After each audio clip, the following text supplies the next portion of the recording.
Class 12 विषय हिंदी, पाठ आपका हार जीत। इसके जो लेखक है, कवि हैं, सॉरी, क्या नाम है उनका? अशोक वाजपेयी। अशोक वाजपेयी जी इस कविता में क्या बताना चाहें? इस कविता का सारांश क्या होगा? संक्षेप में समझे तो कैसे समझें? तो अशोक वाजपेयी जी इस देश की वर्तमान दशा को बताने की कोशिश किए हैं कि किस तरह से एक भोली भाली जनता, एक आम जनता, बड़े बड़े जो शासक वर्ग है उसके चक्रव्यूह में कैसे फंस जाते हैं। हार जीत किसकी हो रही है? हार किसकी हुई है? उस शासक की जो युद्ध से जीत कर आ रहे हैं, कि जनता के जो ढोल ताशे बजा रहे हैं, कि उस लोग की जो घर रोड की सफाई कर रहे हैं, सींच रहे हैं, कि उस बूढ़ा मशक वाला की जीत हुई है। तो जीत किसी की नहीं हुई है, क्योंकि किसी देखिए इसमें कहानी क्या बताया गया, छोटा सा कहानी, कि किसी युद्ध में एक शासक वर्ग गए, अपनी कुछ सेनाओं को लेकर गए, वहाँ पे युद्ध को लड़े और युद्ध जीत कर वो आ रहे हैं। सब लोग जश्न मनाए जा रहे हैं यहाँ पे, और जश्न मनाने में उनको, इस जनता जो जश्न मना रही है, ढोल ताशे नगाड़े बजा रहे हैं, जश्न मना रहे हैं, उत्सव मना रहे हैं, उनको ये बात भी पता नहीं है कि युद्ध कहाँ पे हुई है, किससे हुई है, कितने लोग मारे गए हैं, कितने लोग वापस आए हैं, और वह युद्ध क्यों हुआ था, किससे हुआ था, ये सब पता नहीं है लोगों को। बस जश्न मनाने के धुन में व्यस्त है। ये सर्वथा अनुचित है। कभी बताते हैं कि सर्वथा अनुचित है, और इसको भोली भाली जनता समझ नहीं पा रही है। उसको लग रहा है कि जीत कर आए हैं, हमारा शासक जीत कर आए हैं, जश्न मनाओ। बट बूढ़ा मशक वाला एक इसमें व्यक्ति बताया गया है। वो बूढ़ा मशक वाला व्यक्ति कोई और नहीं है, हमारे समाज के वैसे बुद्धिजीवी वर्ग के लोग हैं जो सब बात समझते हैं, सब कुछ जानते हैं, और किसी नेता के पीछे या किसी के पीछे दुम नहीं लाते हैं। वो सब कुछ समझते हैं, जनता को आगाह भी करते हैं, समझाते भी हैं।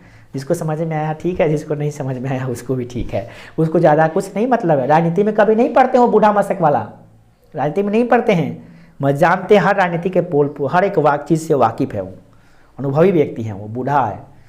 और मशक वाला हमारे बुद्धिजीवी वर्ग के लोग हैं हमारे समाज में।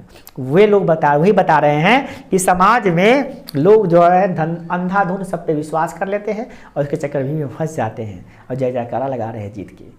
किसी को पता नहीं है कि जीत किससे हुई है, कब हुई है, कैसे हुई है। युद्ध के बारे में कोई आंकड़ा नहीं है, और उन आंकड़ों को अप्रकाशित कर दिया गया है जो लोग मारे गए हैं। और इस कविता में बताया गया खेत में काम कर रहे हैं किसानों, कृषक वर्ग का जो है ना नाम और प्रकाशित है। मतलब कि युद्ध में जो लोग गए हैं और जो मारे गए हैं, जो युद्ध जीतने के लिए अपना जान तक दे दिए हैं, उसका लिस्ट में नाम भी नहीं है, लोग जानते भी नहीं है। शासक वर्ग क्या करते हैं, उस पर पर्दा डाल दिए, मतलब कि तुम मत जानो कि कौन मरा है, बस इतना जानो कि हम जीत के आए, हमारा जश्न मनाओ, हमारा स्वागत करो, राज तिलक करो, फूल छीटो हम पे, जय जय घोष करो, है ना, ढोल ताशे नगाड़े बजाओ, जीत कर आए हैं।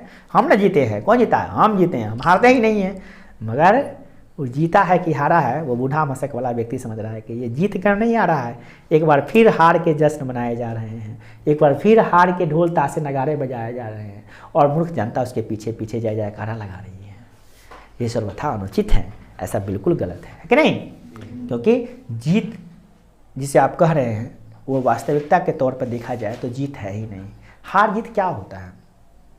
बस एक सोचने का नज़रिया होता है। देखिए तो कुछ जीता नहीं, ना कोई हारता है। इस संसार में जीत के जश्न तब मनाइएगा अपने देश में। बूढ़ा मशक वाला कह रहा, हमने कहा, बूढ़ा मशक वाला कहता है कि जिसका जश्न तब सुहाना लगेगा जब हमारे देश से अत्याचार मिट जाएगा, जब हमारे देश के किसान खुश रहेंगे, जब हमारे देश के मजदूर वर्ग जो संपन्न होगा, हमारे घर की औरतें जो सुरक्षित होगी, हमारे घर के जो इज्जत आबरू सुरक्षित रहेगा, उस दिन आप जश्न मनाइए।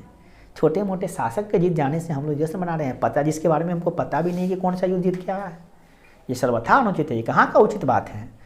ये हार जीत के चक्कर में मत पड़िए, ये किसका वोट में खड़ा हो रहा है, कौन जीत रहा है, कौन हार रहा है।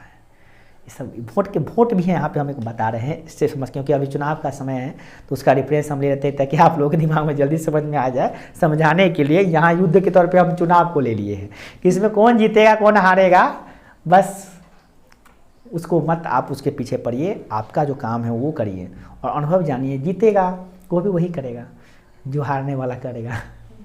हारने वाला जो सोच रहा है बन के, वो भी जो वादे कर रहा है मीठी मीठी, वो अभी वही करता है। जो अभी जैसे कोई मुखिया है, वो मुखिया को हंस रहा है कि कह रहा है कि तो ये कुछ किया है हमारे गाँव में पंचायत में, जब वो बनेगा ना तो वो भी वही करेगा जो वो कर रहा है।